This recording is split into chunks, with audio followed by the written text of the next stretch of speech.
Shalom saudara-saudara semua. Shalom, shalom semuanya. Puji Tuhan kita masih bisa belajar sekolah Sabat di triwulan yang baru. Triwulan keempat, triwulan terakhir untuk tahun ini. Dan kita masuk ke pelajaran sekolah Sabat ya untuk satu triwulan ini. Judulnya adalah tema-tema dalam Injil Yohanes. Tema dalam Injil Yohanes ya. Ditulis oleh dua orang, Edward Zinke dan juga Tom Shepard yang menulis pelajaran sekolah Sabat kita triwulan yang lalu. Begitu ya. Jadi ada dua orang yang menulis dan fokusnya adalah Injil Yohanes. Nah, ini menarik ya kita sudah jadi secara tidak langsung kita belajar dua Injil secara beruntun ya. Kemarin kita sudah belajar Markus, sekarang kita belajar Yohanes walaupun mungkin tidak akan berurutan ya, karena ini tema-tema begitu ya dalam Injil Yohanes, tapi nanti kita akan lihat bagaimana penulis ini merangkai pelajaran ini, apa yang ingin dia sampaikan. Begitu ya. Saya rasa itu saja untuk pendahuluan kita. Kita langsung berdoa. Mas Jansen, saya persilakan untuk pimpin kita dalam doa. Oke, mari kita berdoa. Bapa di surga, terima kasih Engkau mengizinkan kami untuk belajar tentang Engkau, ya Tuhan Yesus, Mesias, penebus kami. Kami mohon biarlah Engkau memberikan kami hikmat dan pengertian, buka tanah hati dan pikiran kami agar kami dapat mengerti. Kami mohon ampunilah segala dosa dan kesalahan kami. Kami berdoa dalam nama Tuhan Yesus yang telah menebus kami dari dosa. Amin. Amin. Oke, silakan Mas Jansen. Langsung dimulai saja. Iya, seperti yang Bill bilang tadi ya, ini adalah sekolah sabar dengan judul tema-tema dalam Injil Yohanes. Jadi nggak berurutan ayat per ayat, perikop per perikop, pasal per pasal, nggak seperti itu ya. Hmm. Bahkan karena ini tema-tema, nanti ada beberapa perikop itu yang kita udah pelajari, tapi di pelajaran selanjutnya diulangi lagi, Hmm. karena mau dipelajari dari berbagai sisi. Nah, nanti ada seperti itu ya. Jadi saudara jangan kaget ya, kalau oh di pelajaran sekian sudah dipelajari, kok di pelajaran sekian dipelajari lagi ya. Karena sekarang mau membahas tema yang berbeda, nanti sisi lainnya yang dibahas kan gitu ya. Itu. Oke, kita mulai berbicara tentang Injil Yohanes. Siapa penulisnya? Yohanes penulisnya. Oke, tapi kita coba untuk sedikit lebih detail ya informasinya ya. Injil Yohanes sendiri mengidentifikasi penulisnya sebagai saksi dari penyaliban Yesus. Oke, penulis Injil Yohanes menyaksikan langsung penyaliban Yesus. Itu dalam Yohanes 19 ayat 35. Ya. Kemudian disebut sebagai murid yang dikasihi oleh Yesus. Ya, makanya kita sering dengar ya Yohanes kekasih gitu kan. Iya, karena Injil Yohanes sendiri menjelaskan bahwa penulisnya adalah murid yang dikasihi oleh Yesus. Tercatat dalam Yohanes 21 ayat 20 dan 24. Ya. Nah, kemudian kalau kita melihat tradisi, nah, tradisi dari gereja awal, ya, juga dikatakan bahwa penulis Injil Yohanes ini adalah Rasul Yohanes, ya Yohanes anak Zebedeus, ya, yang juga diberi gelar lain Yohanes Sang Penginjil, bisa juga disebut seperti itu.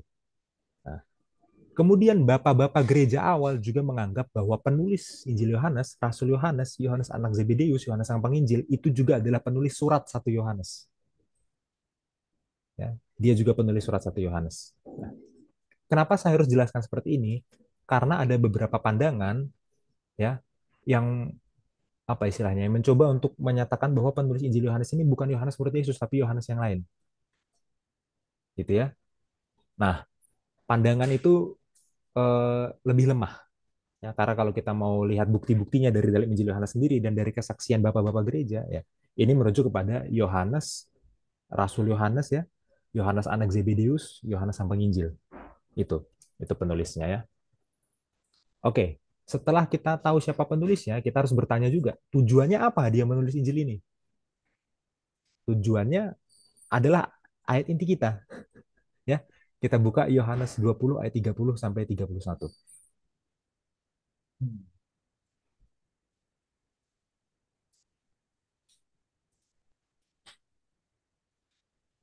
Ya, ini karena udah ditulis, jadi saya copy dari sini aja. Ya, Ya, saya baca. Memang masih banyak tanda lain yang dibuat Yesus di depan mata murid-muridnya.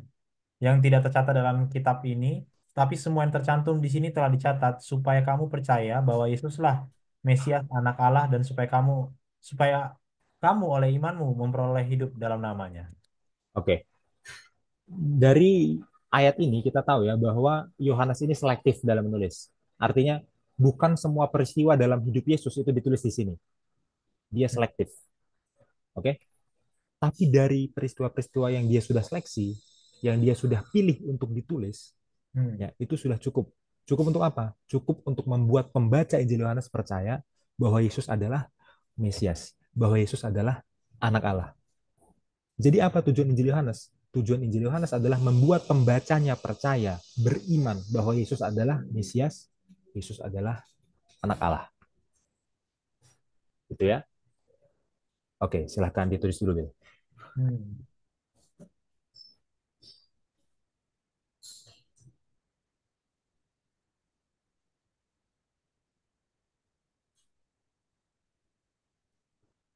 Oke. Oke, sekarang coba kita lihat strukturnya Injil Yohanes. Strukturnya bagaimana? Ya. Seperti Injil Markus ya, waktu kita belajar Injil Markus, kita lihat strukturnya gimana ya. Kita Hmm. bisa bagi dua itu. Nah, Injil Yohanes juga kita bisa bagi dua. Ya. Pasal 1 sampai 12 ya, itu adalah bagian yang menceritakan tentang tanda-tanda mujizat. Oke. Kemudian setelah pasal 12 berarti mulai pasal 13 ya sampai pasal terakhir ya, itu berbicara tentang kemuliaan. Kemuliaan. Nah, kemuliaan apa yang dimaksud? Kemuliaan yang dimaksud adalah waktu Yesus disalibkan. Ya, jadi peristiwa-peristiwa mengarah ke salib, mengarah ke kematiannya itu dari pasal 13 sampai selesai itu adalah kemuliaan. Ya, jadi ini mungkin perbedaan juga antara Markus dan Yohanes ya.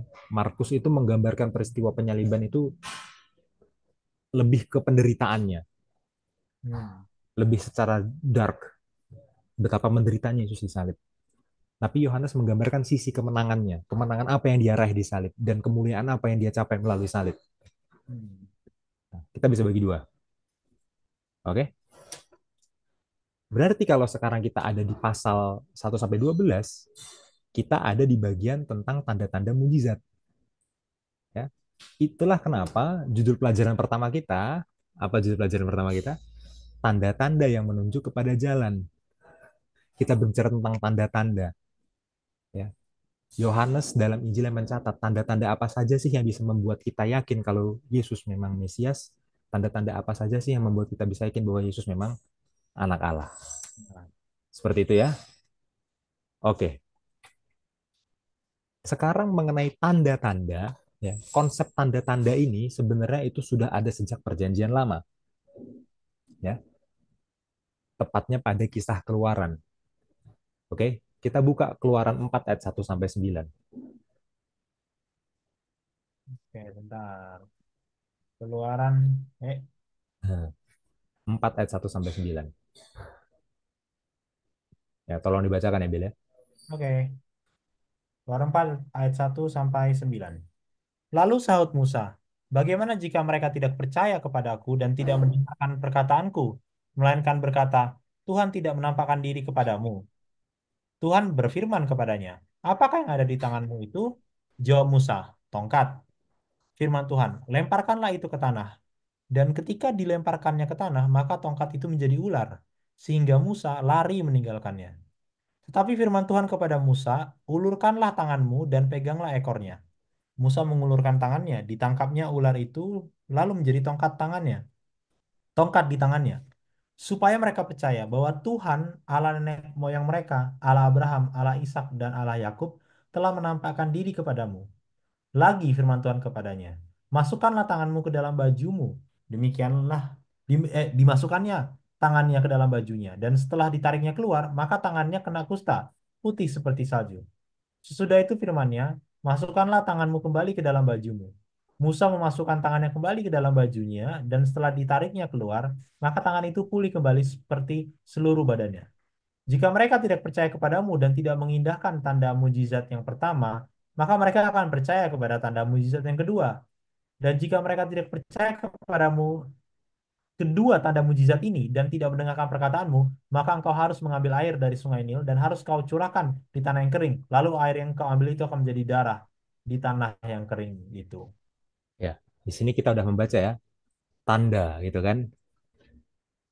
Konteksnya Hmm. gini.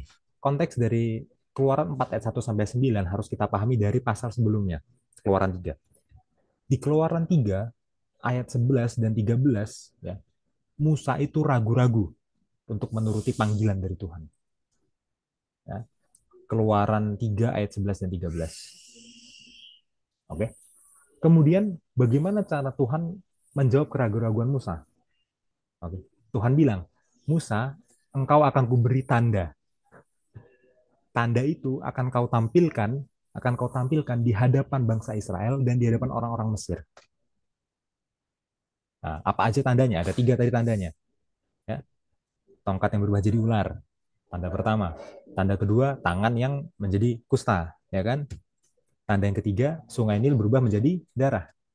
Tiga tanda. Tiga tanda ini ditampilkan di hadapan bangsa Israel, ditampilkan di hadapan orang-orang Mesir, ya, supaya orang yang melihat itu percaya bahwa Musa itu memang dari Tuhan, ya, supaya orang-orang ini percaya bahwa Musa itu memang apa istilahnya dimandatkan Tuhan untuk membebaskan bangsa Israel dari Mesir, supaya orang-orang ini percaya bahwa Musa adalah juru selamat,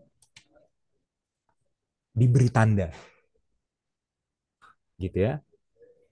Nah, sebelum bangsa Israel masuk tanah Kanaan, ya, yang dicatat dalam kitab Ulangan, Musa berkhotbah.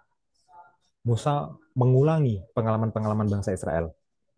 Ya, termasuk pengalaman peristiwa keluaran ini diulangi oleh Musa dalam kitab Ulangan. Hmm. Oke. Dalam Ulangan 18 ayat 15, ya, dikatakan di sana Tuhan akan membangkitkan seorang nabi seperti Musa. Ya. Nah, kalau waktu Musa dipanggil untuk membebaskan bangsa Israel itu Musa diberi tanda, maka nabi yang seperti Musa ini juga harusnya diberi tanda juga. Ya. Konsepnya dari sini. Musa, waktu mau menyelamatkan bangsa Israel, diberi tanda supaya orang yakin, oh memang ini orang dari Tuhan. Maka nabi yang seperti Musa ini, yang dinubuatkan ini, itu juga harus diberi tanda juga. Supaya orang yakin bahwa ini adalah orangnya. Gitu ya. Nah, itulah yang dibicarakan oleh Yohanes dalam Injilnya. Yohanes mencatat tanda-tanda itu. Supaya pembaca tahu, oh ini tanda-tandanya. Dan orang yakin, memang Yesus inilah Mesias. Memang Yesus inilah anak Allah. Memang dialah nabi yang seperti Musa itu. Seperti itu ya. Kita mulai dari tanda yang pertama. Ya, tanda yang pertama adalah waktu Yesus membuat mujizat di perkawinan di Kana. Tercatat dalam Yohanes 2 ayat 1 sampai 11. Kita buka dulu. Oke, ini tanda yang pertama ya. Ya, Yohanes 2. oke.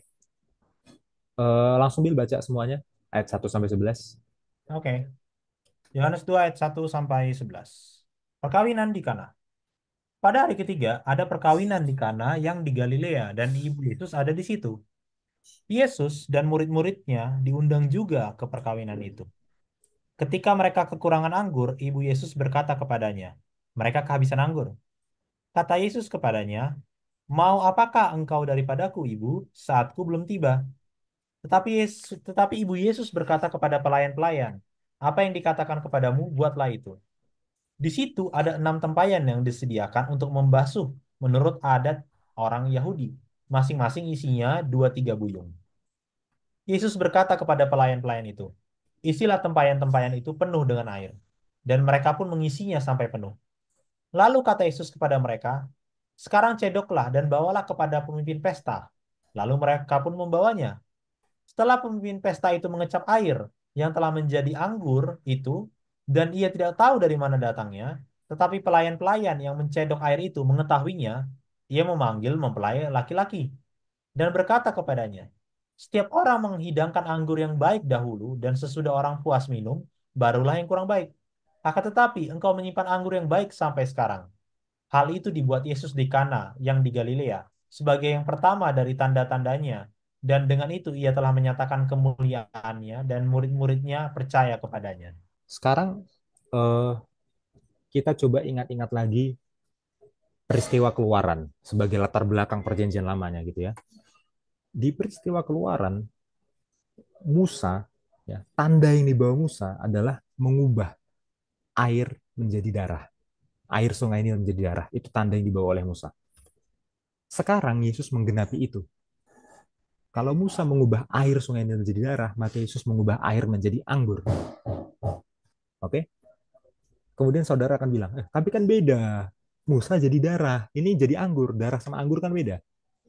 Jangan lupa, menurut Injil Sinoptik ya, menurut Injil Sinoptik maksudnya menurut Injil Matius, menurut Injil Markus, menurut Injil Lukas, ya, dalam peristiwa perjamuan kudus, perjamuan malam terakhir, anggur itu melambangkan apa? Melambangkan Hmm. darah Yesus. Ya, jadi ini sebenarnya sebuah bayang-bayang pada kematian Yesus ya, karena anggur itu sendiri melambangkan darah Yesus kan gitu ya. Jadi kalau Musa mengubah air sungai Nil menjadi darah, Yesus mengubah air menjadi anggur, anggur sendiri juga melambangkan darah sehingga paralel ya. Dan kalau Musa menyelamatkan bangsa Israel dari perbudakan Mesir, ya begitulah Yesus, nabi yang seperti Musa menurut kitab Ulangan, begitulah Yesus menyelamatkan umat manusia dari perbudakan dosa. Ya, ini maknanya. Ini maknanya Yesus mengubah air menjadi anggur di Kana. Oke, memang kita nggak bisa bahas semua detail yang ada di sini ya. Ya latar belakangnya gimana, eh, perkawinan Yahudi pada abad pertama itu gimana tradisinya. Kita nggak bisa bahas semua hal ini karena durasi yang terbatas. Tapi ini yang paling penting. Kita harus bisa melihat tanda ini, mengenali tanda ini. Kalau kita tahu tanda ini, ya, maka kita akan percaya bahwa dialah nabi yang seperti Musa itu, bahwa dialah Mesiasnya, bahwa dialah anak Allah itu. Hmm. Gitu ya. Nah, itu poin pertama. Poin kedua, kisah Yesus mengubah air menjadi anggur ini sering disalahpahami orang sebagai pembenaran untuk boleh minum anggur, boleh minum wine, ya, boleh minum alkohol. Ya. Ini harus kita bahas juga. Meskipun ini bukan inti ceritanya, tapi ini penting untuk dibahas karena orang sering salah paham di bagian ini ya. Oke. Nah, untuk menjawab ini, kita coba buka Bill pelajaran hari Minggu paragraf 7. Hari Minggu, paragraf ke-7. 1, 2, 3, 4, 5, 6, 7. Ya, tolong dibacakan. Oke. Terminologi Yunani, oinos, digunakan untuk jus anggur yang tidak beralkohol. Dan juga untuk air anggur yang beralkohol. Lihat The Seventh-day Adventist Bible Dictionary halaman 1177. Ellen G. White menegaskan bahwa air anggur yang dihasilkan pada mujizat itu tidaklah beralkohol. Lihat pada pesta pernikahan kerinduan segala zaman halaman 149. Tidak diragukan lagi, mereka yang mengetahui kejadian itu tercengang dengan apa yang terjadi. Oke, kata Yunani yang saudara harus tahu ini. Ya, bisa dibaca dengan dua pronunciation. Seperti yang dilakukan tadi, Erasmian pronunciation-nya oinos. Atau pakai modern Greek pronunciation, inos bisa. Ya. Itu. Oinos atau inos. Punya makna ganda memang, tergantung konteksnya. Ya, bisa diartikan anggur tidak beralkohol, jus anggur bisa, diartikan anggur beralkohol juga bisa. Ya. Terus yang mana? Kalau dia bisa berarti dua-duanya, yang mana? Kan gitu ya. Hmm. Nah, Ellen G. White dalam Kerinduan Segala Zaman menjelaskan bahwa ini adalah jus anggur, tidak beralkohol. Gitu ya. Dan kalau kita lihat ya di perjanjian lama, terutama di kitab Amsal yang adalah kitab kebijaksanaan ya, itu ada anjuran-anjuran larangan untuk mengkonsumsi alkohol. Hmm. Tidak mungkin Yesus membuat mujizat yang apa istilahnya ya, yang tidak sesuai dengan amaran kitab hikmat, dengan amaran kitab Amsal. Tidak akan mungkin. Kita buka Bil, Amsal 20 ayat 1. Amsal 20 ayat 1.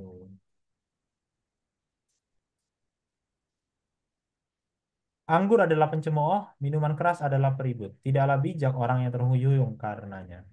Oke, sekarang kita buka bahasa Ibraninya, Bil. Bahasa Ibraninya. Oke. 20 ini. Oke. Let's hayain. Pencemoohlah anggur itu. Homeh dan peribut, shekar, ya, minuman keras. Nah, minuman keras yang dimaksud di sini adalah bir. Oke. Jadi kalau yayin, yayin itu adalah wine, anggur. Kalau shekar, minuman keras itu adalah bir. Ya. Hmm. Di sini yayin, wine, anggur, dan shekar, bir, itu digambarkan seperti bagaimana kualitas orang yang akan meminumnya. Oke. Maksudnya gini, kalau anggur itu adalah pencemooh, berarti orang yang meminumnya akan menjadi pencemooh. Kira-kira seperti itu. Hmm. Gaya gaya puisinya gitu. Kemudian kalau bir itu adalah peribut, kira-kira begitulah orang yang meminumnya. Orang yang meminum bir akan jadi peribut, Hmm. gitu ya. Nah, kita lanjutkan di bagian B-nya. Vekol shogebo lo yehkam. Nah, ini diterjemahkan oleh terjemahan baru sebagai tidaklah bijak orang yang terhuyung-huyung karenanya. Itu terjemahan Alkitab Bahasa Indonesia, terjemahan baru. Nah, terjemahan ini kurang tepat. Kurang tepat. Karena tidaklah bijak orang yang terhuyung-huyung karenanya. Berarti tidak bijak orang yang mabok karenanya. Iya, berarti bisa nggak mabok. Ya, berarti seakan-akan boleh minum, Iya, tapi kalau kamu kan minumnya sampai mabok, itu baru nggak boleh. Itu baru nggak nggak boleh. bijak. Minumnya itu boleh, ya nggak boleh kalau sampai mabok. Seakan-akan gitu kan. Tapi kalau Iya. berdasarkan bahasa aslinya, Vekol shoge dan semua yang menyimpang bo di dalamnya, maksudnya di dalam meminum wine dan bir ini, lo yehkam, tidak akan menjadi bijak dalam bahasa aslinya. Ya, semua yang menyimpang di dalamnya, di dalam meminum wine, di dalam meminum bir, tidak akan menjadi bijak. Orang yang minum wine, orang yang minum bir tidak akan menjadi bijak. Itu sebenarnya makna aslinya dalam bahasa Ibrani. Hmm. Maka kita bisa melihat sudut pandangnya penulis Amsal. Penulis Amsal mengasumsikan pembacanya ini adalah orang yang mau mencari kebijaksanaan, bukan orang bejat. Kalau kamu orang bejat, ya udah minum aja sana. Hmm. Minum aja anggur sampai mabok. Ya, minum aja bir sampai mabok, sampai kamu jadi pencemooh, sampai kamu jadi peribut. Minum aja. Tapi ini diasumsikan pembacanya adalah orang yang mau mencari hikmat. Orang yang pengen jadi orang berhikmat. Kita Hmm. semua pembaca kitab Amsal, kita semua pengen jadi orang berhikmat, bukan? Ya. Kalau kamu mau berhikmat, ya, kamu nggak akan bisa mencapai itu kalau kamu minum anggur, minum bir. Nggak bisa kamu mencapai itu. Ya. Karena gimana bisa seorang yang pencemooh jadi berhikmat? Gimana bisa seorang yang beribu jadi berhikmat? Dalam usaha kita mencapai hikmat, menjadi orang yang bijak, ya, itu kita akan dibatasi. Kita nggak akan bisa nyampe ke titik berhikmat itu kalau kita minum wine, minum minuman keras. Hmm. Itu maknanya ayat ini. Ya. Kita buka satu teks lagi dalam kitab Amsal, bahasa Indonesianya aja, Bil. Amsal 23 ayat 29 sampai 35. Ini 29. Ya, Ini kah? ya sampai 35. Aku baca ya. Ya. Amsal 23, 30, 29 sampai 35. Siapa pengadu, siapa mengeluh, siapa bertengkar, siapa berkeluh kesah, siapa mendapat cedera tanpa sebab, siapa merah matanya, yakni mereka yang duduk dengan anggur sampai jauh malam. Mereka yang datang mengecap anggur campuran. Jangan melihat kepada anggur kalau merah menarik warnanya dan mengilau dalam cawan yang mengalir masuk dengan nikmat. Tetapi kemudian memagut seperti ular dan menyemburkan bisa seperti beludak. Lalu matamu akan melihat hal-hal yang aneh dan hatimu mengucapkan kata-kata yang kacau. Engkau seperti orang di tengah ombak laut, seperti orang di atas tiang kapal. Engkau akan berkata, orang memukul aku, tetapi aku tidak merasa sakit. Orang memalu aku, tetapi tidak kurasa. Bilakah aku siuman, aku akan mencari anggur lagi. Ya, ini kalau kita mau bahas dengan sangat detail, ada sangat banyak hal yang bisa dipelajari ya. Tapi karena durasi kita nggak akan bahas semuanya. Saya mau kita berfokus pada ayat 31 dan 32. Oke? Di ayat 31 dan 32 itu dijelaskan bahwa anggur itu menarik bukan hanya rasanya yang menarik. Oke? Penampilannya juga menarik. Warna merahnya itu ya, merah menarik, ya kan? Warnanya merah menarik, ya. Kemudian penampilannya di cawan itu ada efek berkilau dan mengalir dengan nikmat masuk ke tenggorokan.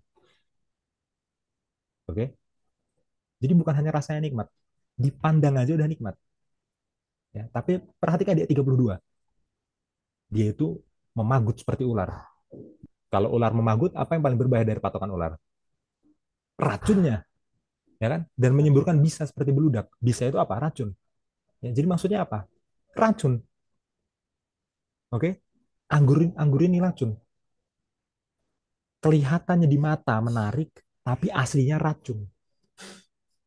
Itu maksudnya 31 32, ya. Makanya dikatakan, ya, jangan melihat kepada anggur.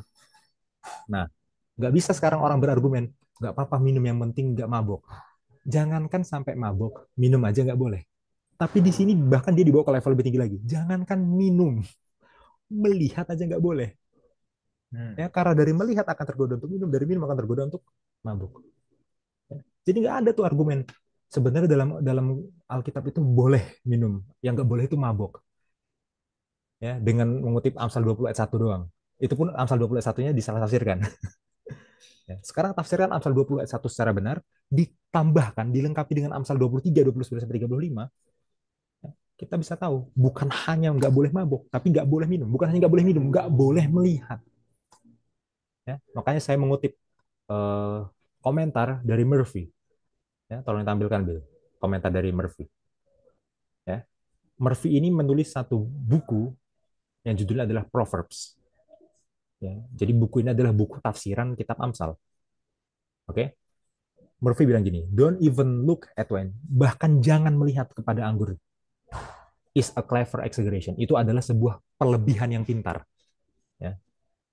Sebenarnya kalau kita mau jujur secara apa istilahnya, secara teknis kan nggak boleh itu kan minum anggurnya nggak boleh. Tapi Hmm. dilebih-lebihkan sampai nggak boleh ngelihat. Itu pintar, itu berhikmat. Karena kita membentengi diri namanya berarti. Kan gitu ya. Itu komentar dari Murphy kan. Nah, kalau kita kembali ke kisah pernikahan di Kana, mungkin nggak ya Yesus melakukan hal yang tidak sesuai dengan hikmat? Mungkin nggak Yesus melakukan hal yang bodoh? Ya, Yesus membuat orang mabuk. Ya. Kalau tadi dikatakan di Yohanes pasal 2 itu ada 6 tempayan. Ya kan? Ada 6 tempayan. 6 tempayan itu masing-masing sekitar apa 30 galon tadi katanya atau berapa itu coba kalau Tiga sampai bacakan. empat dayung buyung. Dua tiga buyung. Ah, 2 3 buyung. Ya. Itu jumlahnya sangat banyak itu kalau kita jadikan liter itu. Jadi kalau Yesus memang membuat anggur beralkohol sampai sejumlah itu Yesus sedang membuat orang mabok berat. Padahal kitab Amsal bilang melihat pun nggak boleh. Mungkinkah Yesus jadi orang yang tidak berhikmat dan Yesus jadi orang yang apa istilahnya bodoh menurut kitab Amsal dengan melakukan mujizat seperti itu? Nggak mungkin. Itu justru akan melawan tanda-tanda yang dia bawa itu sendiri. Jadi jelas sekali ya, Yesus tidak membuat anggur beralkohol di sini. Yesus membuat jus anggur. Ya, itu. Oke. Sekarang saya mau kita ulangi lagi membaca ayat 11-nya. Yohanes 2 ayat 11. Ini. Hal itu dibuat Yesus di Kana yang di Galilea sebagai yang pertama dari tanda-tandanya dan dengan itu ia telah menyatakan kemuliaannya dan murid-muridnya percaya kepadanya. Oke. Yesus bermujizat di Kana di Galilea sebagai yang pertama dari tanda-tandanya. Oke, jadi ini tanda yang pertama. Nanti kalau kita baca di keseluruhan Injil Yohanes, hanya tanda yang pertama, ya, dan tanda yang kedua itu nanti eh, waktu Yesus menyembuhkan anak seseorang yang sakit parah, ya, di pasal 4 itu ya. Hanya tanda pertama dan hanya tanda kedua yang dikasih nomor. Nanti di tanda selanjutnya udah nggak dinomorin lagi, udah nggak dibilang tanda ketiga, tanda keempat dan seterusnya, udah nggak dibilang. Jadi pembaca harus menghitung sendiri nanti, begitu tanda yang selanjutnya. Oke, tanda pertama dikasih tahu, inilah tanda pertama. Tanda kedua dikasih tahu, inilah tanda kedua. Begitu tanda ketiga, keempat dan seterusnya, udah gak dikasih nomor lagi. Jadi kita harus hitung sendiri nanti.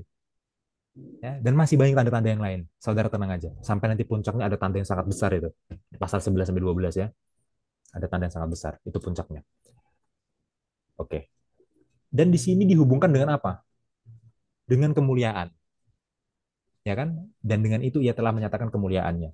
Ingat, bagi Yohanes kemuliaan itu apa? Kemuliaan itu adalah waktu Yesus disalib, ya kan? Berarti di sini seakan-akan Yesus sudah memberi informasi tentang penyalipannya. Loh kok bisa? Iyalah, di sini kan ada anggur. Anggur kan melambangkan darahnya dia. Jadi mujizat Yesus yang terbesar itu nanti akan melibatkan darahnya sendiri. Itulah keselamatan. Ya, jadi di sini ada sedikit cuplikan tentang kemuliaannya di atas kayu salib, kematiannya. Ya, yang kita udah bahas di Injil Markus betapa menderitanya itu ya. Tapi di Injil Yohanes kita akan melihat betapa mulianya dia waktu disalib. Itu ya. Sampai sini Bil, silahkan kalau ada tambahan. Ya, ada satu kutipan saja singkat dari This Day with God, halaman berapa nih? 366. Ya, mujizat yang ketika saatnya telah tiba, mujizat yang dilakukan oleh Kristus pun diketahui. Begitu pemimpin pesta itu meletakkan piala ke bibirnya dan mencicipi anggur itu, mendongak dengan heran dan gembira.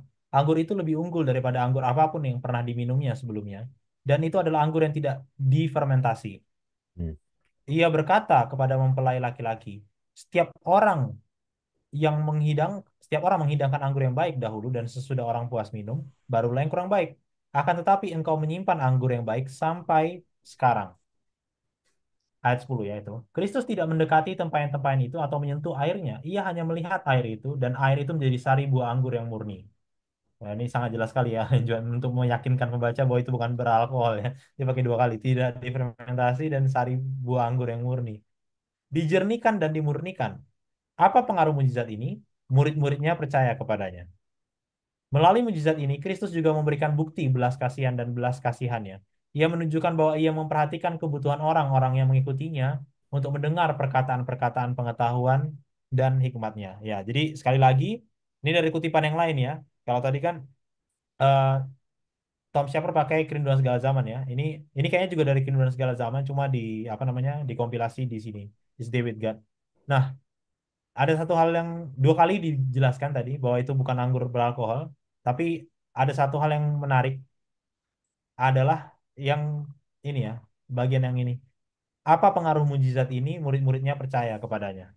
Ya, jadi memang selaras dengan tema yang tadi ya, bahwa Musa dipanggil untuk membawa orang percaya, Yesus dipanggil diutus bukan cuma untuk menyelamatkan, tapi dalam melakukan mujizatnya itu supaya orang yakin bahwa memang dialah yang diutus sang Mesias itu.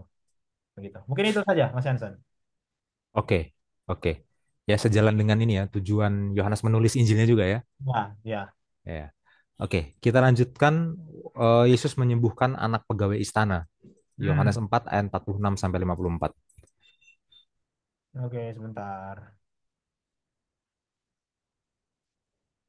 Yohanes 4 ayat 46 sampai 54.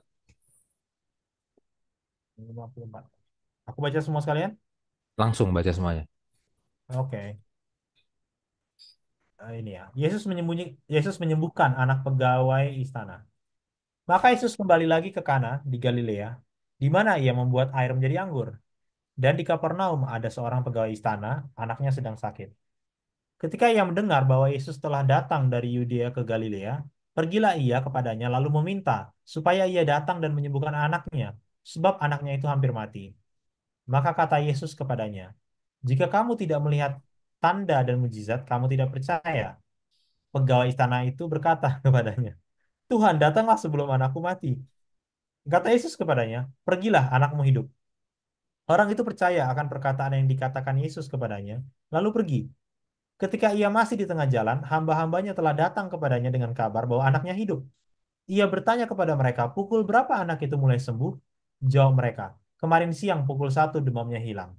Maka teringatlah ayah itu, bahwa pada saat itulah Yesus berkata kepadanya, anakmu hidup. Lalu ia pun percaya, ia dan seluruh keluarganya. Dan itulah tanda kedua yang dibuat Yesus ketika ia pulang dari Yudea ke Galilea. Ya. Kita lihat ya, pegawai istana ini dengan penuh kesedihan dia menyerahkan dirinya kepada Yesus, memohon supaya Yesus menyembuhkan anaknya, anak pegawai istana ini. Hmm. Yesus cuma bilang, pergilah, anakmu hidup. Nah, ini menarik ya, ini menarik. Eh karena harusnya, harusnya orang ini buru-buru untuk pulang, untuk melihat anaknya, ya kan? Hmm. Tapi orang ini baru pulang besoknya. Ya kita lihat progres iman dari orang ini ya. Dia pulang Iya. besoknya. Berarti di sini dia udah punya iman. Di sini dia udah yakin, oh pasti anakku sembuh. Jadi dia nggak buru-buru harus ngelihat. Kalau Yesus sudah bilang gitu, walaupun aku ketemu dia besok, besok pasti sembuh, ya kan? Hmm. Dan ya, di jalan dia ketemu hamba-hambanya, hamba-hambanya bilang, anaknya hidup, ya. Jam berapa dia mulai sembuh? Jam berapa dia mulai hidup? Kemarin jam 1 siang. Jam 1 siang kemarin kan waktu Yesus ngomong itu, waktu Yesus bermujizat jam 1 siang kemarin. Berarti beneran, begitu Yesus bilang, pergilah anakmu hidup, begitu pula anak itu hidup. Di kemarinnya jam 1 siang. Ya. Kita lihat bagaimana eh, orang ini bisa tenang, ya, tidak buru-buru pulang karena ya kalau Yesus sudah bilang pasti jadi itu. Ya. Itu bukti yang sangat kuat untuk membuat orang ini percaya. Ya. Ingat tanda itu untuk membuat percaya kan gitu ya, dan akhirnya orang ini percaya. Ya. Dan kalau kita mau fokus di ayat 54 dikatakan itulah tanda kedua yang dibuat Yesus. Tanda kedua. Nah, tadi yang pertama ini yang kedua. Ini masih ada nomornya ya. Nanti begitu tanda selanjutnya udah nggak dikasih nomor lagi. Hitung sendiri. Ya, hitung sendiri. Gitu ya. Silahkan Bil, tanggapan. Oke. Jadi ini ceritanya bagus ya. Ada satu kutipan tentang progres iman si siapa namanya pegawai istana ini ya. Ya. Ini dari Kerinduan Segala Zaman. Agak sedikit panjang. Saya ambil 3 paragraf ya. Nah, kita boleh simak. Namun demikian, bangsawan itu mempunyai sedikit iman, sebab ia telah datang untuk memohonkan apa yang baginya merupakan yang terindah dari segala berkat, yaitu anaknya sembuh. Gitu ya. Yesus mempunyai karunia yang lebih besar untuk dianugerahkannya. Ya, ini menarik ya. Ini menarik. Nanti kita catat, kita lihat. Ia ingin bukan saja menyembuhkan anak itu, tapi juga mengusahakan agar pembesar itu dan seluruh rumah tangganya turut menikmati berkat-berkat keselamatan serta menyalakan sebuah terang di Kapernaum yang tidak lama lagi akan menjadi ladang pekerjaannya. Tetapi bangsawan itu harus lebih dahulu menyadari keperluannya sebelum ia merindukan rahmat Kristus. Laksana, cahaya kilat ucapan juru selamat kepada bangsawan itu menelanjangi hatinya. Dilihatnya bahwa motifnya dalam mencari Yesus bersifat mementingkan diri. Imannya yang goyah itu tampak kepadanya dalam sifat yang sesungguhnya. Dalam kesedihan yang sungguh, insaflah ia bahwa kebimbangannya mungkin akan menyebabkan kematian anak itu. Tahulah ia bahwa ia sedang berada di hadirat dia yang dapat membaca hati dan yang baginya segala sesuatu mungkin adanya. Dalam permohonan yang penuh kesedihan ia berseru, Tuhan datanglah sebelum anakku mati. Imannya berpegang teguh pada Kristus seperti yang diperbuat oleh Yakub. Ketika bergumul dengan seorang malaikat, ia berseru, Aku tidak akan membiarkan engkau pergi jika engkau tidak memberkati aku. Kejadian 32 ayat 26. Seperti halnya dengan Yakub, ia pun menang. Juru selamat tidak dapat menarik diri dari jiwa yang bergantung kepadanya. Memohonkan keperluannya yang besar. Pergilah, katanya, anakmu hidup. Bangsawan itu meninggalkan hadirat juru selamat dengan damai dan sukacita yang belum pernah dialaminya dahulu. Bukan saja ia percaya bahwa anaknya akan sembuh, tetapi juga dengan keyakinan yang teguh ia percaya pada Kristus sebagai penebus. Ya, ini ada banyak elemen ya, tapi saya mau sentuh yang satu, bahwa Kristus memiliki tujuan yang lebih besar dibandingkan hanya memenangkan orang ini. Ya, kalau tadi kita masih lihat dalam konteks Yohanes, mujizat dibuat supaya orang percaya, begitu kan? Nah, di sini kalau kita baca sekilas, yang harus dibuat percaya adalah bapaknya, adalah bapaknya. Tapi Tuhan membuat circumstances pada akhirnya yang percaya bukan cuma dia, tapi bahkan seluruh keluarganya juga ikut percaya. Yang bahkan nggak ada dalam cerita ini, yang bahkan tidak termasuk dalam interaksi imannya yang naik turun ini, gitu ya. Tapi pada akhirnya dia menang karena dia berpegang teguh. Ya, kenapa dia berpegang teguh itu kan maksudnya apa? Dia berserah. Nah, itu yang dia tidak dapat di kalimat yang pertama, ya. Tapi akhirnya dia berserah. Nah, bentuk dia dari berserah apa? Yang tadi Mas Yansen bilang, dia nggak buru-buru pulang. Dia nggak buru-buru pulang ya. Dia tuh mungkin dia ngurus apa gitu ya nggak tahu, ngurus urusan apa baru besok gitu. Nggak, kita nggak tahu. Tapi dia tidak buru-buru pulang. Dan itu mencerminkan di sini bahwa bukan saja ia percaya bahwa anaknya akan sembuh, tapi juga dengan keyakinan yang teguh ia percaya bahwa Kristus sebagai penebus. Dan itulah memang yang Tuhan mau sampaikan, bahwa dia adalah juru selamat. Dan sekali lagi membuktikan mujizat yang Yesus lakukan itu membuat orang percaya. Membuat orang percaya. Mungkin itu Mas Hansen. Iya, oke. Terima kasih Bill. Sekarang kita lanjut ke tanda yang ketiga. Hmm, Ya, kita baca kisah waktu Yesus menyembuhkan pada hari Sabat di kolam Bethesda, ya, di Yohanes pasal 5. Kita baca dulu sampai ayat 4. oke. Ayat 4. Penyembuhan pada hari Sabat di kolam Bethesda. Sesudah itu ada hari raya orang Yahudi dan Yesus berangkat ke Yerusalem. Di Yerusalem, dekat pintu gerbang domba, ada sebuah kolam yang dalam bahasa Ibrani disebut Bethesda. Ada 5 serambinya. Dan di serambi-serambi itu berbaring sejumlah besar orang sakit, orang-orang buta, orang-orang timpang, dan orang-orang lumpuh, yang menantikan goncangan air kolam itu. Sebab sewaktu-waktu turun malaikat Tuhan ke kolam itu dan menggoncangkan air itu. Barang siapa yang terdahulu masuk ke dalamnya, sesudah goncangan air itu, menjadi sembuh apapun juga penyakitnya. Iya. Bill merasa ada yang aneh nggak waktu baca ayat ini? Iya, Terutama ayat 3b sampai 4. iya. Apa yang aneh menurut Bill? Yang aneh, goncangan air kolam. Kayak tahayul ya. Iya, Nanti kalau tergoncang, kalau kamu masuk, kamu sembuh. iya. Kayak, Kayak kayak mitos gitu ya, kayak tahayul. Iya. Dan ini adalah bagian yang cukup menantang memang ya. Bagi saya juga waktu pertama kali belajar ayat ini beberapa waktu yang lalu ya. Sebelum sekolah sahabat ini kan saya udah pernah belajar bagian ini ya. Hmm. Itu cukup menantang. Loh, ini kok kayak tahayul sih? Percaya nggak kalau kamu masuk air ini ya, pas airnya tergoncang nanti kamu sembuh loh. Kok kayak tahayul? Nah, jawabannya sebenarnya ada di kajian kritik tekstual di ayat ini. Hmm. Oke? Sekali lagi saya ulangi bagi pembaca sorry bukan pembaca, bagi penonton yang baru ya, eh, perjanjian baru itu sudah tidak ada lagi autografnya. Apa itu autograf? Naskah asli yang ditulis oleh tangan pertama penulis atau sekretarisasi penulis. Berarti autograf Injil Yohanes adalah naskah asli Injil Yohanes yang langsung ditulis oleh tangan Yohanes atau tangan sekretarisasi Yohanes. Naskah pertamanya Injil Yohanes itu udah nggak ada. Autografnya udah nggak ada. Ya. Lalu yang ada apa? Yang ada hanyalah manuskripnya Injil Yohanes. Salinannya Injil Yohanes. Ya. Bahkan salinan pertamanya juga udah nggak ada. Yang ada hanyalah salinan dari salinan dari salinan. Itu yang ada. Dan itu ada banyak.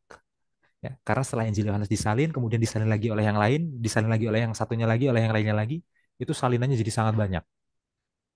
Oke, maka kritik tekstual itu mencoba untuk mencari kata-kata asli dari Injil Yohanes yang sesuai dengan autograf berdasarkan banyaknya salinan ini.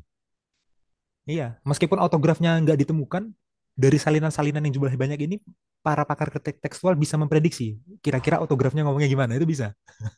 Ada ilmunya itu. Tapi kalau kita mau pelajari itu butuh bertahun-tahun gitu ya. Butuh bertahun-tahun. Nah, mengenai Yohanes 5 ayat 3b sampai 4 ya, yang tadi bilang goncangan air dan lain sebagainya, gitu ya. Itu nggak ada di salinan-salinan yang paling tua. Itu nggak ada di manuskrip-manuskrip yang paling tua. Manuskrip-manuskrip perjanjian baru yang paling tua itu nggak punya Yohanes 5 ayat 3b sampai 4. Nggak punya. Ya. Contoh manuskripnya apa? Ada Papirus 66. Manuskrip Papirus 66 itu dari abad kedua. Itu sangat dekat waktunya dengan autograf kan. Autografnya abad pertama kan. Oke. Kemudian ada Papirus 75 dari abad kedua juga. Ya, kemudian ada Codex Sinaiticus, ini terkenal ya, dari abad keempat. Kemudian ada Codex Vaticanus dari abad keempat. Ya, kemudian ada ini saya juga baru tahu nih, jadi saya harus baca karena susah ya. Ada Codex Ephraimi Rescriptus dari abad Eh, kelima. Ephraimi, Ephraimi, Ephraimi Rescriptus. Spasi, Rescriptus. pakai spasi. Oh, oke. Ephraimi Rescriptus, ya abad kelima. Dan ada Codex Borgianus dari abad kelima. Nah, ini kan salinan-salinan yang tua ya, dari abad kedua sampai abad kelima. Dia salinan yang tua, salinan yang awal yang jaraknya dekat dengan autograf. Ya. Semua salinan-salinan yang tua, yang awal ini, itu nggak punya ayat 3b sampai 4. Hmm. Jadi kemungkinan ayat 3b sampai 4 ini baru ditambahkan oleh penyalin yang kemudian, penyalin yang setelah abad kelima. Baru ditambahkan itu oleh penyalin. Pertanyaannya, emang kenapa sih penyalin harus menambahkan ayat 3b sampai ayat 4? Karena penyalin mau menjelaskan ayat 7. Nah, jadi kita baca dulu ayat 7-nya, Bil. Ditambahkan untuk menjelaskan ayat 7. Hmm. Oke. Coba kita baca ayat 7-nya. Jawab orang sakit itu kepadanya, Tuhan, tidak ada orang yang menurunkan aku ke dalam kolam itu apabila airnya mulai goncang. Dan sementara aku menuju ke kolam itu, orang lain sudah turun mendahului aku. Oke. Jadi di ayat 7 ternyata orang sakit ini ya yang nanti akan disembuhkan oleh Yesus ini ternyata somehow punya kepercayaan yang mirip dengan di ayat 4. Hmm. Oke. Nah, penyalin pengen menjelaskan latar belakang dari kepercayaan si orang sakit ini dan dijelaskan di ayat 4 ditambahkan dalam salinan oleh si penyalin gitu ya. Tapi di ayat 7 kan orang sakit ini nggak ngomongin apapun tentang malaikat, Iya. ya kan? Sementara di ayat 4 dikatakan yang menggoncangkan kolam itu kan malaikat, ya. Jadi tambahannya ini juga sebenarnya apa istilahnya agak spekulatif. Tambahan dari si penyalin untuk menjelaskan ayat 7 itu spekulatif karena di ayat 7 orang sakit ini nggak menyebutkan apapun tentang malaikat. Ya. Dia memang percaya orang yang masuk kolam itu nanti jadi sembuh. Ya, orang yang masuk ke kolam waktu airnya sedang tergoncang jadi sembuh. Memang orang ini percaya di ayat 7, tapi dia nggak percaya kalau itu malaikat yang menggoncangkan. Ya, tapi penyalin di ayat 4 berusaha menjelaskan itu tergoncang karena malaikat yang menggoncangkan. Ya, jadi ini usaha penyalin untuk menjelaskan itu. Nah, nanti kita akan lebih lebih banyak bicara tentang ini ya, secara latar belakang budayanya. Ya, tapi sekarang kita kembali ke kritik tekstual lagi. Ya. Nah, Alkitab kita, Alkitab Bahasa Indonesia Terjemahan Baru itu memuat ayat 3b sampai ayat 4. Memuat ayat 3b sampai 4, meskipun di manuskrip-manuskrip awal nggak memuat. Dan kalau di dalam Alkitab terjemahan bahasa Inggris ya, yang memuat ayat 3b sampai 4 itu adalah King James Version. Nah, kita buka Bill King James Version Hmm. yang kanan. Ya, Yohanes 5. Ya. Lihat, Yohanes 5 ayat 3b sampai 4 itu ada di King James Version.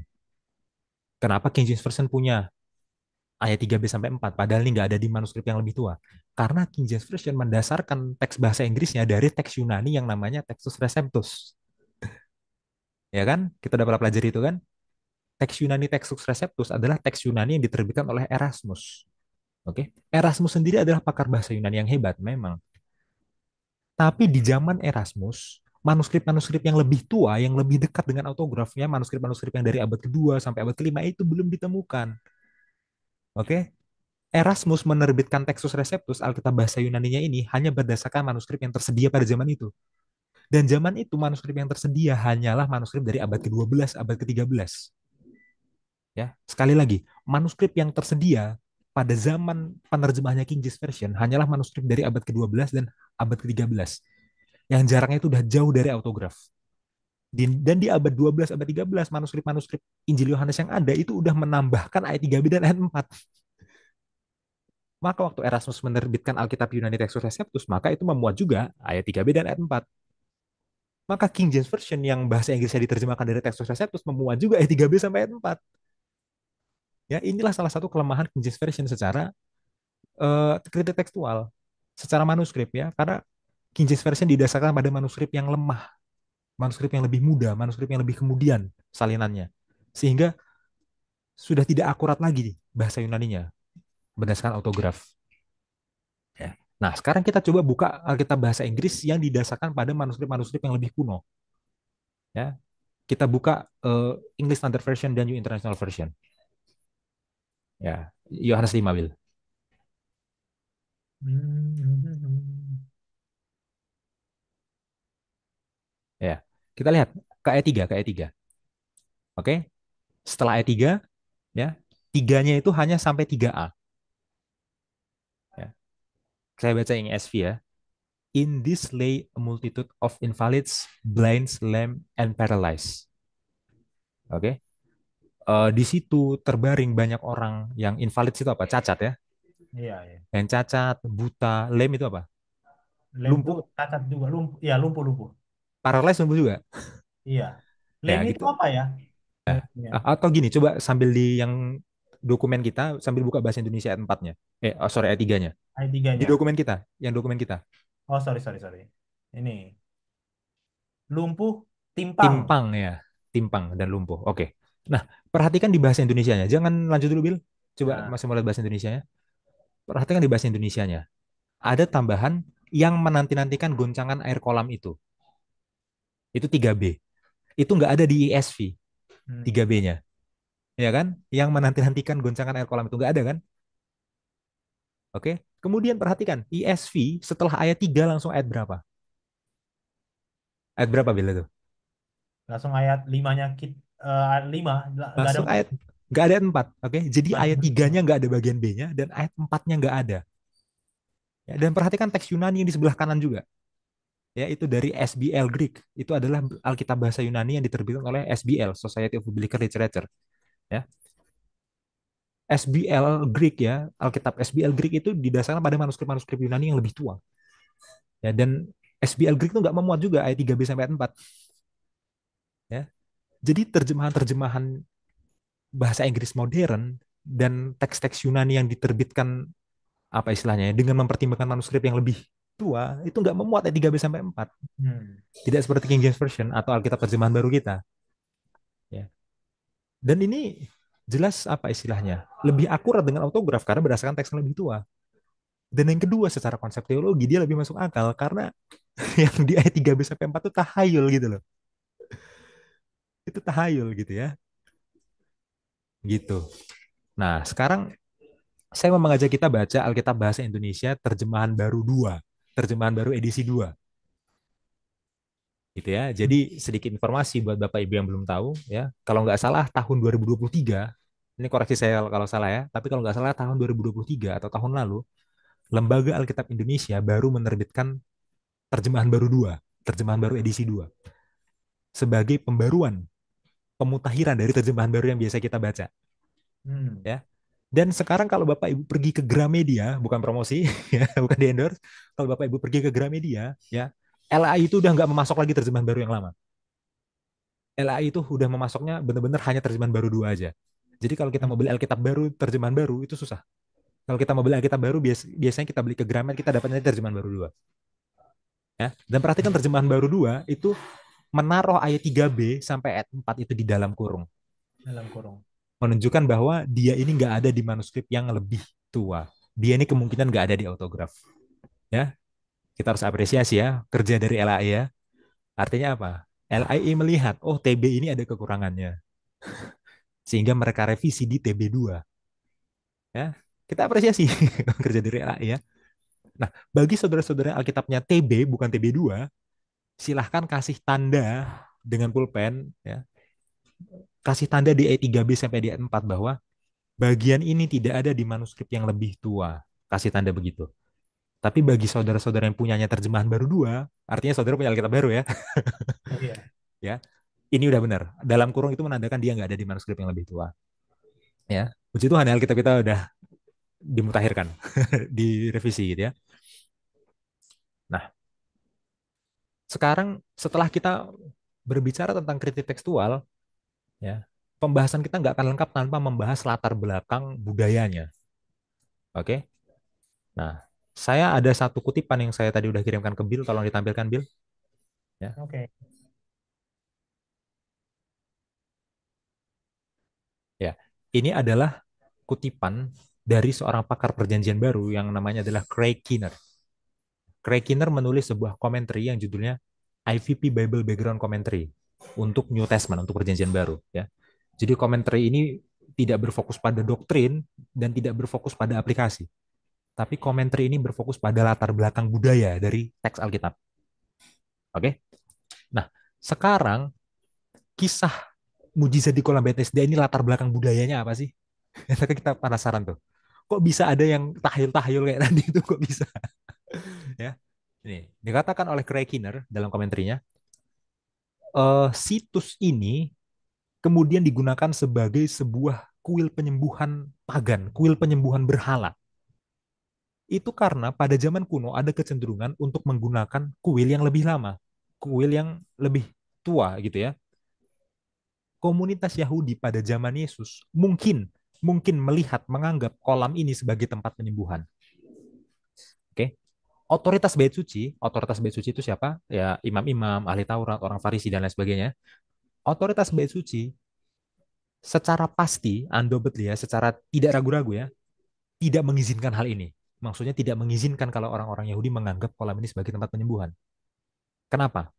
Karena kolam penyembuhan di kuil suci itu adalah karakter dari kultus atau karakter dari agama Yunani, agama berhala Yunani, ya, yang menyembah Asklepios. Ya, bagi saudara-saudara yang terbiasa dengan mitologi Yunani, Asklepios itu apa? Dewa atau dewi kesembuhan ya kan? Healing. Healing ya. Tetapi agama yang populer itu sering mengabaikan kontradiksi agama yang terlihat lebih jelas bagi para pemuka agama. Nah, maksudnya gini, kenapa bisa ada kepercayaan bahwa kalau mereka masuk ke dalam kolam, kemudian mereka akan sembuh? Kenapa bisa ada tahayul seperti itu? Karena mereka terpengaruh sama agama pagan Yunani. Ya, Hmm. orang-orang Yahudi zaman itu udah sedikit kesusupan dengan pengaruh agama pagan, agama berhala Yunani. Di agama berhala Yunani itu masuk akal. Di agama berhala Yunani ada memang apa tahayul bahwa kalau kamu masuk kolam nanti kamu akan disembuhkan oleh Asklepios, dewa kesembuhan itu. Nah, orang Yahudi kan harusnya nggak percaya itu, tapi mereka percaya karena mereka udah terpengaruh budaya Yunani. Oke. Nah, imam-imam, ahli Taurat, orang Farisi itu nggak menerima hal ini. Bagi imam-imam, bagi ahli Taurat, bagi orang Farisi, ini kan pagan, ini kan berhala, nggak sesuai dengan tanah kita, nggak sesuai dengan perjanjian lama, nggak sesuai dengan Alkitab kita gitu loh.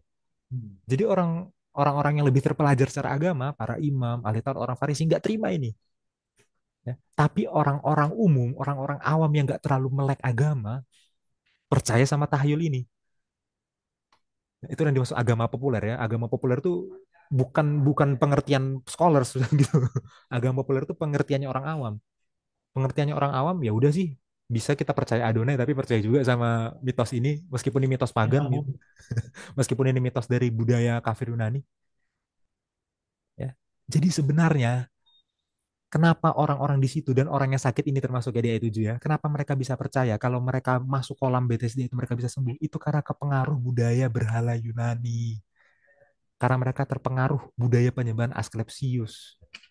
Ironis sekali, ini di Yerusalem, ibu kota Israel, bisa-bisanya ada orang Yahudi yang udah harusnya diekspektasikan ngerti Alkitab gitu ya, bangsa pilihan, bisa-bisa terpengaruh budaya kafir Yunani gitu. Dan kalau mereka nggak ngerti, berarti pemuka agama nggak mengajari mereka dengan baik dong, bisa dipahami kayak begitu juga ya. Karena meskipun pemuka agamanya paham, kok orang awamnya nggak paham. Berarti ada jarak antara pemuka agama dan orang awam kan gitu. Kalau pemuka agama paham, harusnya mereka kasih tahu orang awam ini supaya kalian jangan gitulah. Itu kan budaya Yunani yang kafir. Kenapa kalian percaya kayak gitu? Kesembuhan kan hanya datang dari Adonai. Gitu harusnya. Bukan dari kamu masuk-masuk ke kolam ini. Gitu ya. Ini latar belakang budayanya. Ya. Ya, dengan begini kita akan bisa membaca cerita ini dengan lebih baik lagi. Karena kita udah tahu konteks budayanya. Oke ya. Kita lanjutkan, Bill. Ke ayat 5 sampai 9. oke. Hmm. Di situ ada seorang yang sudah 38 tahun lamanya sakit. Ketika Yesus melihat orang itu berbaring di situ dan karena ia tahu bahwa ia telah lama dalam keadaan itu, berkatalah ia kepadanya, "Maukah engkau sembuh?" Jawab orang sakit itu kepadanya, "Tuhan, tidak ada orang yang menurunkan aku ke dalam kolam itu apabila airnya mulai menggoncang. Dan sementara aku menuju ke kolam itu, orang lain sudah turun mendahului aku." Kata Yesus kepadanya, "Bangunlah, angkatlah tilammu dan berjalanlah." Dan pada saat itu juga, sembuhlah orang itu lalu ia mengangkat tilamnya dan berjalan. Tetapi hari itu hari Sabat. Oke. Sekarang kita harus tetap jawab ayat 7. Ya, kan kita tadi udah belajar kritik tekstual dan kita bilang, oh ayat 3b sampai ayat 4 itu nggak ada di manuskrip yang lebih tua, itu cuma tambahan penyalin. Hmm, hmm, hmm. Tapi kita akan tetap bertanya, kalau gitu, Kalau gitu, kenapa kolamnya bergoncang? Kalau bukan malaikat yang menggoncang. Ya, kalau kita ada ayat 4-nya kan enak. Di ayat 4 kan dikatakan malaikat yang menggoncang. Oh, berarti udah jelas yang menggoncang malaikat. Nah, kalau ayat 4-nya nggak ada, jadinya siapa yang dong yang menggoncang? Kita butuh bukti arkeologi kan gitu. Ya, berdasarkan arkeologi ya, kolam-kolam di Bethesda itu kemungkinan diisi oleh mata air yang diisinya itu secara berkala. Ya, jadi setelah diisi, kemudian beberapa waktu lagi diisi lagi. Ya, diisi apa? Air segar. Ya, karena kan kolam setelah diisi dan setelah beberapa waktu kan airnya itu kan jadi keruh. Ya kan? Kalau saudara-saudara pernah ke kolam dan saudara-saudara pernah ke kolam yang airnya nggak diisi ulang, saudara-saudara pasti tahu setelah beberapa waktu akan keruh kan gitu ya. Makanya kolam di Bethesda ini diisi, tapi setelah beberapa waktu akan diisi air baru lagi, air segar. Nah, waktu diisi air baru itu goncang airnya, bukan malaikat yang menggoncangkan ya. Karena kita cari di seluruh Alkitab ya, cari di seluruh Alkitab, ada nggak satupun ayat yang menyatakan bahwa tugas malaikat adalah menggoncangkan air supaya orang yang masuk air itu sembuh? Kok agama Gampang. agama kita jadi kayak agama pagan jadinya? Nggak ada kayak gitu. Jadi ini tergoncang karena setiap beberapa waktu airnya diisi ulang. Diisi ulang dengan air segar. Nah, orang-orang ini udah terlanjur percaya sama mitologi Yunani. Asklepios tadi, dewa kesembuhan. Kalau bergoncang nanti kita akan disembuhkan. Bergoncang padahal gara-gara diisi ulang. Tapi mereka tetap berusaha untuk masuk ke situ duluan. Siapa yang duluan masuk itu yang sembuh. Ya. Dan perhatikan, orang ini lumpuh. Berarti dia selama ini kesusahan untuk masuk itu. Contoh, ada orang lain yang sakitnya bisu. Nah, kalau dia bisu kan dia gampang masuk kolam. Karena sakit dia bukan bukan di pergerakan gitu kan. Nah, dia sakitnya lumpuh. Jadi pasti dia udah keduluan orang sebelum masuk kolam gitu loh. Dia frustasi gitu kan. Aduh, kapan aku bisa sembuh nih kalau nggak bisa masuk kolam itu? Ya, yang walaupun dia masuk dia juga nggak akan sembuh ya karena itu cuma tahayul gitu ya. Tapi itu di pikiran dia gitu. Nah, kita lihat jawaban orang ini di ayat 7 ya. Di ayat 6 kan Yesus tanya, "Maukah engkau sembuh?" Di ayat 6 Yesus tanya begitu. Di ayat 7 kan dia jawab, Tuhan, tidak ada orang yang menurunkan aku ke dalam kolam itu apabila airnya mulai goncang. Dan sementara aku menuju kolam itu, orang lain sudah turun mendahului aku. Dari jawaban orang ini jawaban orang yang memang pengen sembuh, tapi frustasi. Ya kan? Nah, masalahnya apa? Masalahnya selama ini dia cari kesembuhan di tempat yang salah. Sebagai seorang Yahudi yang ekspektasinya seharusnya mengerti Alkitab, dia cari kesembuhan di tempat yang salah. Dia cari kesembuhan dengan cara pagan. Dia pengen sembuh, tapi cari kesembuhan di tempat yang salah. Ya. Dan harusnya dia cari kesembuhan kepada siapa? Kepada Tuhan berdoa. Dan sekarang Tuhan itu sedang menjadi manusia. Yohanes 1. Berdiri tepat di hadapan dia. Ya, jadi seharusnya ke orang yang di depan dia inilah, ke Yesus lah dia mencari kesembuhan. Bukan ke kolam itu. Mengikuti budaya pagan, budaya berhala, budaya kafir Yunani. Bukan. Harusnya ke Yesus dia cari kesembuhan. Ya, dan akhirnya ya dia sembuh. Dia sembuh. Ya. Waktu Yesus bilang angkatlah tilammu dan berjalanlah, dia menurut. Disitulah dia sembuh. Ya, disitulah dia sembuh. Nah, dan di sini akhirnya dia mulai memahami Yesus ini adalah seseorang yang istimewa. Dia di situ mulai menjadi percaya. Ya. Poinnya begini, poinnya begini. Sekarang tanda yang Yesus bawa bukan hanya mau menjelaskan bahwa dia adalah nabi yang seperti Musa, seperti mujizat tadi, pernikahan di Kana. Ya. Tanda yang dia bawa ini mau menjelaskan bahwa dia lebih besar dari sesembahan manapun, bahkan dari kepercayaan agama-agama lain. Ya. Dia datang untuk menunjukkan tandanya di hadapan tempat di mana kepercayaan kafir itu bertumbuh subur. Ya. Kepercayaan kepada Asklepios. Di sini Yesus benar-benar mengklaim apa istilahnya otoritas dia ya di atas ilah-ilah lain. Dan ini menjadi tanda yang harusnya bisa membuat orang percaya.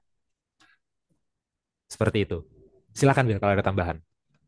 Oke, iya.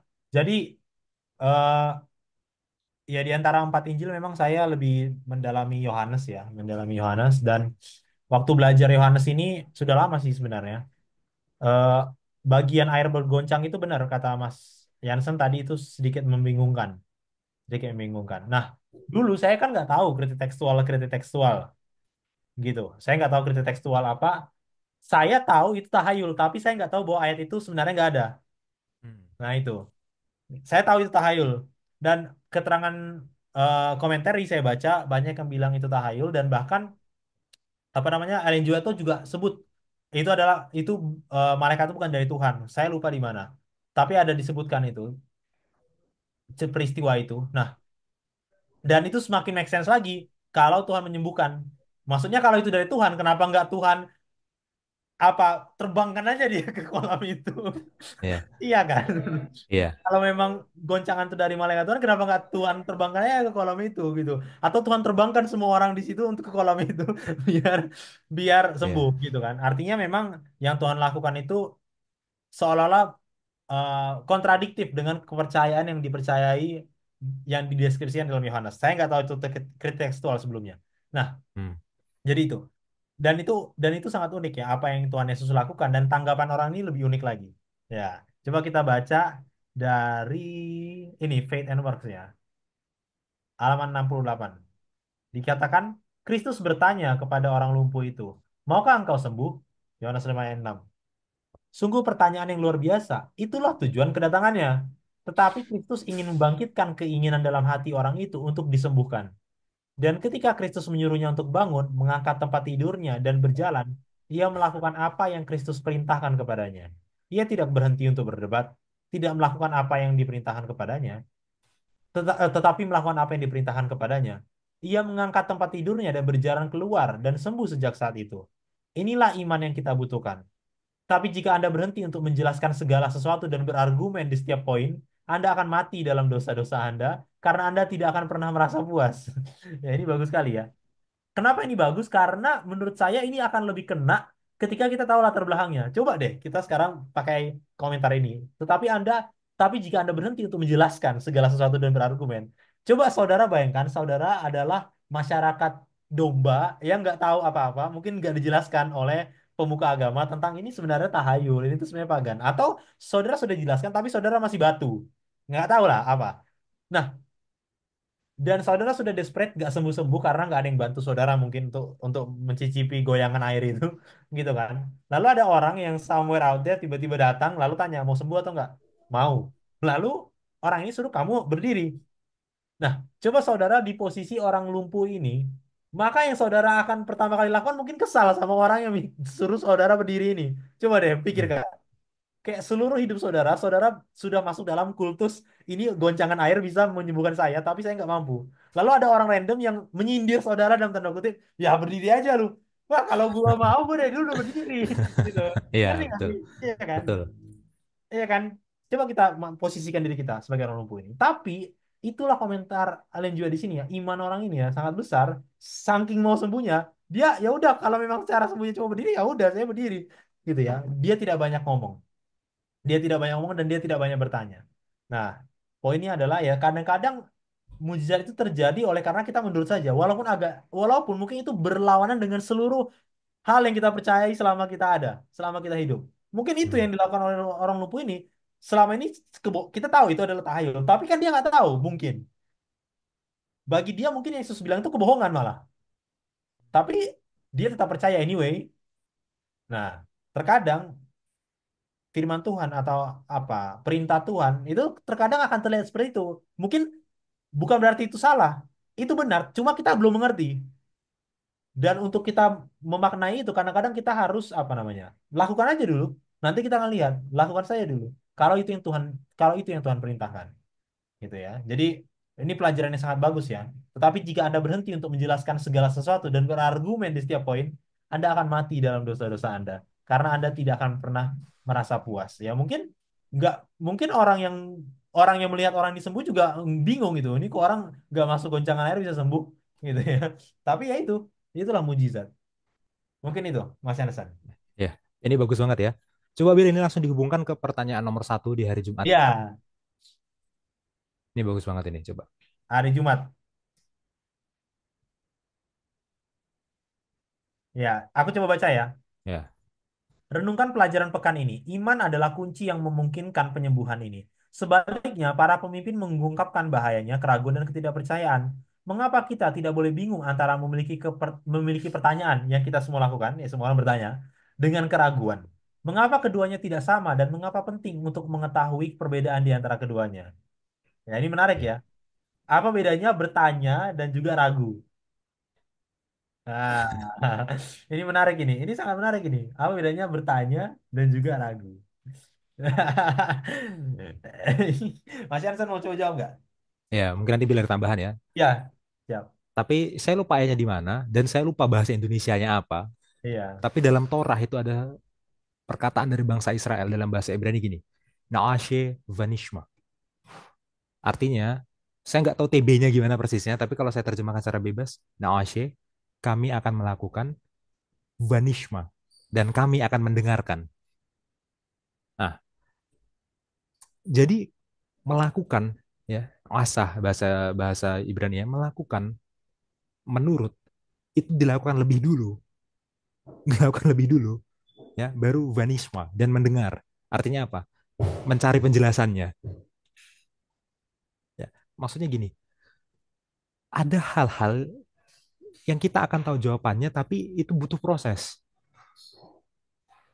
dan kita akan rugi sangat besar kalau kita memutuskan untuk baru mau menurut setelah kita mengerti semua jawabannya.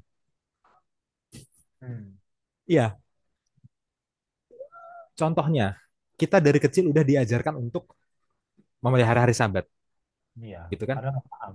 Nah, tapi waktu kita kecil sampai kita remaja, itu kita belum tahu semua hal tentang hari Sabat, penjelasannya.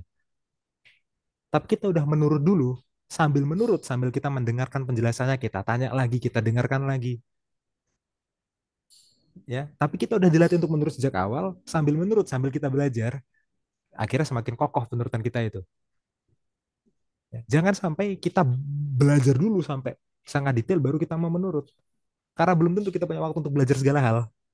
Iya. Makanya bangsa Israel mengatakan, Na'ashe vanishma. Kami akan melakukan dan kami akan mendengarkan. Melakukan dulu baru mendengarkan. Ya. Keraguan itu adalah apa istilahnya? Sebuah bentuk pemberontakan. Ya. Keraguan itu seperti itu. Kita nggak percaya sama kuasa Tuhan dan kita nggak percaya sama otoritas Tuhan. Hmm. Itu keraguan. Tapi bertanya adalah sebuah bentuk keingintahuan. Itu bedanya. Kadang-kadang tipis bedanya. Ingin tahu sama memberontak itu kadang-kadang bedanya tipis. Ya. Tapi kalau kita ingin tahu, kita nggak perlu tahu langsung semuanya dalam satu momen. Kita bisa menurut dulu sambil belajar. Tapi kalau kita memberontak, kita pasti akan langsung memutus diri dari penurutan. Menurut saya itu bedanya. Ya. Hmm. Keraguan itu dituntun oleh roh pemberontakan, tapi pertanyaan bahkan yang kritis sekalipun itu nggak apa-apa, karena itu dituntut oleh rasa keingintahuan. Ya, dan kita akan melihat banyak tokoh-tokoh di Alkitab yang apa istilahnya berargumen dengan Tuhan. Banyak kita lihat. Abraham contohnya. Ya, bagaimana dalam kisah Sodom dan Gomora itu ya, kejadian 19, dia berargumen dengan Tuhan gitu kan. Itu bukan meragukan otoritas dan melakukan kuasa Tuhan, gitu kan? Bukan. Dia itu sedang berargumen untuk mengantarai apa kesalahan Sodom dan Gomora supaya apa istilahnya memberikan doa syafaat buat Sodom dan Gomora bukan bentuk keraguan ya gitu tapi ada nanti yang bentuk keraguan itu beda lagi ya Naashe vanishma jadi apa yang kita belum tahu secara lengkap sekarang kita percaya sambil kita cari jawabannya nanti makin lama kita makin kuat jangan pengen tahu semua jawabannya dalam satu waktu sekaligus sampai dikit-dikit apa-apa dibantah gitu ya. Nah, jadi ini seimbang ini, seimbang. Penurutan yang total dengan pemikiran kritis tetap seimbang, bisa berjalan bersamaan kok. Itu dari aku. Silakan, Bil. Hmm. Apa namanya? eh Ya itu benar ya, yang Mas Jansen bilang ya. Dan in the other side of the coin, ekstrem yang lain adalah menghilangkan sisi bertanya, Iya, menghilangkan sisi bertanya jadi sehingga imannya iman buta. Nah, itu pun tidak sehat ya. Jadi memang memang yang Mas Jansen bilang itu benar, sangat tipis perbedaannya, tapi apa namanya, apabila itu terjadi harus secara seimbang. Maksudnya seimbang bukan ragu dan pertanyaan seimbang, bukan. Maksudnya kepercayaan itu harus didorong oleh karena keingintahuan, oleh karena pertanyaan. Dan itu harus seimbang. Itu harus seimbang menurutku ya. Bahwa kita nggak bisa percaya begitu saja, percaya buta, atau juga kita tidak boleh ragu, terlalu banyak bertanya akhirnya akhirnya membuat kita ragu. Jadi itu harus seimbang. Memang aku harus mengakui ya ada beberapa hal dalam hidup ini yang memang kita nggak bisa jelaskan secara logika dan itu menuntut apa kepercayaan penuh, penyerahan penuh lah, bahasa yang lebih enak mungkin. Penyerahan penuh di saat dimana kita belum mengerti, along the way baru kita mengerti yang Mas Hansen bilang. Memang ada banyak hal yang harus mulai dulu aja. Nah, itu mungkin ya. Harus mulai dulu aja. Ada banyak hal yang seperti itu. Tapi yang jangan pernah kita tinggalkan adalah ketika kita sudah memulai itu, lalu kita mengulanginya kembali, harus muncul pertanyaan, kenapa ya kira-kira saya begini? Ini apa ya maksudnya? Nah, itu harus ada. Nah, itu. Jangan kita hilangkan elemen itu. Oleh karena Hmm. kita mau, ya udahlah yang penting mulai aja dulu. Ah, jangan. Hmm. Hmm. Gitu ya. Jadi kita nggak boleh ekstrim yang kiri, kita nggak boleh ekstrim yang kanan juga, gitu ya. Hmm. Dan ini harus seimbang dan memang sangat tipis ininya, apa namanya perbedaannya dan kadang perbedaannya sangat tipis ini yang membuat kita bingung. Ya, membuat kita bingung dan akhirnya membuat orang juga bingung apa namanya apa yang kita lakukan. Misalnya, kalau kamu melakukan sesuatu yang kamu sendiri itu sebenarnya belum terlalu mengerti kenapa saya melakukan ini, apalagi orang lain. Hmm. Orang lain kalau tanya kamu ngapain sih, lu ngapain sih gini capek-capek gini? Ya gue juga nggak tahu ya ngapain gue gini. Nah, jadi itulah kenapa menurutku harus seimbang karena apabila kita tidak bisa menjelaskan in certain level kenapa kita melakukan ini, maka penginjilan itu akan sangat sulit ya. Menurutku seperti itu. Hmm. Penginjilan itu sangat-sangat sulit. Tapi memang memang keraguan itu sebaiknya kita bukan sebaiknya, harusnya kita hindari. Harusnya kita. Ya. Oke, mantap. Ini kita tadi udah menyentuh pertanyaan hari Jumat. Ya, Ya. Oke, kita kembali ke Yohanes 5 ayat 9b. ya. Ini 9b. peristiwa yang lain, tapi masih peristiwa yang sama. Ya, apa namanya? Runtutan peristiwa Ya. yang 9b. ayat 9b. Tetapi hari itu hari Sabat. Tapi hari itu hari Sabat ya. Jadi peristiwa Yesus menyembuhkan orang lumpuh tadi yang kita udah bahas panjang lebar itu terjadinya di hari Sabat. Nah, ini ternyata jadi kontroversi di hadapan para pemuka agama. Oke. Nah, saudara-saudara, tadi saya udah bilang di awal, kita bicara tentang tema-tema dalam Injil Yohanes. Oke. Beberapa pelajaran selanjutnya kita akan ketemu tema ini lagi. Ya, Jadi kali ini kita nggak bahas. Kali ini kita nggak bahas. Meskipun ada di pelajaran hari Rabu dan Kamis kalau di sekolah Sabat ya. ya. Ada pelajaran Rabu dan Kamis. Tapi setelah saya baca di sahabat-sahabat berikutnya, oh nanti dibahas lagi. Yang lebih jelas menurutku. Nanti dibahas lagi di beberapa sahabat selanjutnya, di beberapa pelajaran selanjutnya. Jadi tunggu beberapa pelajaran selanjutnya, kita akan bahas tentang menyembuhkan di hari Sabat ini ya. Tapi Hmm. kali ini kita nggak bahas dulu. Dan di satu sisi kita juga mau memangkas supaya durasi video ini nggak terlalu panjang gitu ya. Oke. Jadi kita akhiri saja pelajaran kali ini, Bill. Langsung ke Ya, poin-poin diskusi. poin diskusi, benar. Ya. Itu aku tadi setuju itu sih. Tadi aku mau bilang bahwa ini nanti temanya muncul lagi. Dan memang Mas Yansa tadi di awal sudah bilang ya, saudara, kalau terlihat repetitif, ya memang ini the way dia struktur pelajaran kita yang kayak gitu. Menurut Iya. Jadi ya udah kita kita ngikutin apa maunya mereka gitu ya. Tapi Iya. tentu ini udah melalui inilah, udah melalui riset lah kenapa harus apa dibuat kayak gini gitu ya. Oke, kita masuk ke saran poin diskusi bagi guru SS. Oke, Ya. yang pertama apa Mas Hansen? Jelaskan secara singkat penulis Injil Yohanes, tujuan penulisan Injil Yohanes, dan struktur Injil Yohanes. Iya. Sabar, jangan langsung masuk pernikahan di kana ya. Ya, itu bagusnya memang setiap triwulan kita gitu dulu sih, karena kan ini buku khusus Injil kan. Iya, bukan bukan apa, bukan topik doktrin atau apa gitu ya. Nah, Ya, oke. Lalu jelaskan konsep tanda menurut Perjanjian Lama. hmm, Menurut Perjanjian Lama, terutama kisah Keluaran. Kisah Keluaran ya. Keluaran. Ah, dan masih di poin nomor 2, nubuatan Nabi yang seperti Musa. Nah, oke. Terus pernikahan di Kana. bagaimana itu menggenapi Yesus sebagai nabi yang seperti Musa, ya. Sepertimu. Oke, kalau waktunya cukup, jelaskan bahwa anggurnya itu bukan anggur beralkohol. Tapi itu kalau waktunya cukup. Kalau nggak cukup, nggak apa-apa nggak dijelaskan, karena ini bukan poin utamanya, Yang anggur itu tidak anggur ber. beralkohol. Tapi ini cuma kalau waktunya cukup ya, ini bukan poin utama ya, tentang Ya, anggur beralkohol atau tidak beralkohol ya.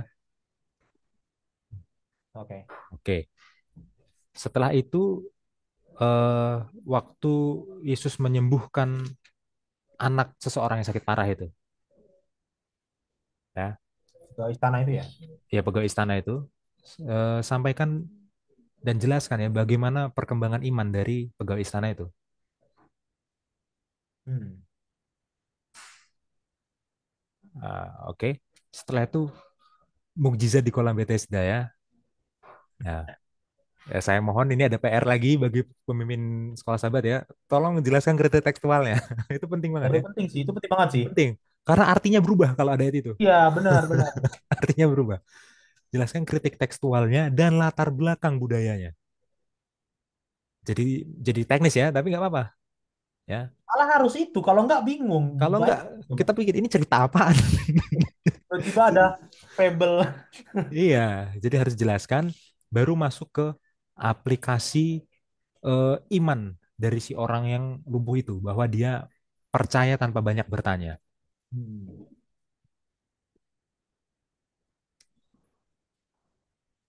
Hmm. Bertanya ya. Dan sepanjang nanti apa poin 1 sampai poin 5 terus diulang-ulang itu. Tanda Ya. ini ada supaya kita percaya, tanda ini ada supaya kita percaya. Nah, itu memang ayat intinya itu memang. Itu intinya Yohanes ya.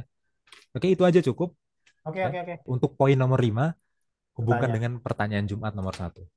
nomor satu. Oke, udah Oke, cukup, Bil.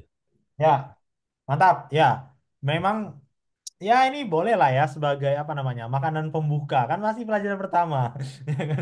Ini Iya. jangka panjang masih pelajaran pertama dan memang apa ya mungkin kalau aku boleh saran ya mungkin bukan poin diskusi tapi boleh saran bagi guru SS karena kita belajar tema-tema Injil Yohanes kita harus belajar mengurungkan niat kita untuk membahas yang bukan dibahas di tema saat itu yang kayak tadi. Ya, Iya. itu lebih susah menurutku karena nanti ya ya kan kita pingin kan kayak apalagi satu cerita gitu ya. Apalagi satu cerita. Nah, mungkin itu guru SS harus agak sedikit belajar ya. Saya juga Hmm, kesulitan di situ apalagi kalau setengah dipotong ini kan kayak iya. gitu ya. Maksudnya Bill ini kan, dari cerita ini bahas bagian yang sesuai dengan tema yang lagi Ya, dibahas dulu. bagian yang ini aja gitu. Jangan bahas Benar, langsung semua hal yang ada di situ. benar. Ya, gitu kan. Benar. Contohnya pernikahan di Kana tadi, itu kita bisa bahas itu. Tradisi pernikahan Yahudi Banyak. pada abad pertama, itu bisa kita bahas. Tapi itu nggak sesuai dengan tema yang mau dimaksudkan di sini. Tema yang dimaksudkan di sini adalah tanda-tanda ada untuk membuat orang Iya. percaya kan itu. Nah, fokus ke bagian situnya. Iya. Nah, itu Gitu. itu saran sih, saran untuk pemimpin diskusi ya. Bukan poin Iya. untuk sahabat ini tapi kita harus melatih diri di sepanjang triwulan ini sepertinya akan seperti itu. Hmm, Mungkin itu ya. betul, betul, Bill. Baik, pelajaran kita sudah selesai teman-teman semua. Terima kasih yang sudah mengikuti. Biarlah pelajaran ini bisa apa ya, memberikan kita aplikasi. Ada banyak sekali hal yang kita pelajari, hal-hal yang baru juga mungkin. Dan terlebih lagi ini harus bisa mengubahkan hidup kita. Itu yang jauh lebih penting ya. Baik, Ya. saya akan tutup pelajaran kita. Saya akan pimpin kita dalam doa. Mari kita bersatu dalam doa. Bapa di sorga, terima kasih Tuhan atas pelajaran yang begitu indah mengawali perjalanan kami dalam menelusuri tema-tema di dalam Injil Yohanes. Bantu kami Tuhan yang sudah mendengarkan dan sudah belajar supaya kami boleh mengerti, melakukannya Tuhan dalam kehidupan kami, mengubah hidup kami menjadi lebih baik lagi, dan terlebih lagi membagikannya kepada orang lain. Berkati semua guru sekolah sahabat yang akan mengajar sahabat ini, berikan mereka hikmat, dan juga berikan kami semua yang mendengarkan firman-Mu pengertian. Terima kasih Bapa di sorga, ampuni segala dosa kami. Di dalam nama Tuhan Yesus kami berdoa. Amin. Amin. Teman-teman semua, terima kasih. Shalom. Shalom semuanya.